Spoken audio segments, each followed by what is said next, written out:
এই দোয়াটা শিখে নেন, ইনশাআল্লাহ আপনার জীবনের সমস্ত সংকট কেটে যাবে। আমি নিজেও এই দোয়াটা বেশি বেশি করার চেষ্টা করি। দোয়াটা হচ্ছে, মুসা আলাইহিস সালাম একটা গাছের নিচে হেলান দিয়ে বসলেন, বসে দেখলেন দুজন মেয়ে দাঁড়িয়ে আছে দূরে, পানি নিতে পারছে না, লোকজন পানি নিয়ে যাচ্ছে, ওরা দাঁড়িয়ে আছে বেচারি।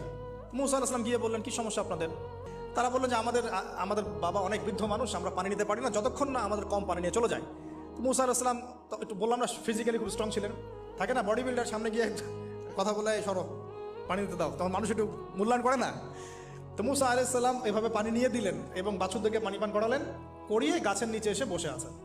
বসে বসে তিনি দোয়া করছেন, এই যে দোয়াটা তিনি দোয়া করছেন, রব্বি, একটা নেক কাজ করলেন, নেক কাজ করলেন না, মানুষের উপকার করলেন, নেক কাজ করে এসে গাছের নিচে বসে দোয়া করছেন, আল্লাহ এখানে তো আমার খাবার পানি বাসস্থান কিছুই নাই, আমি কি করব?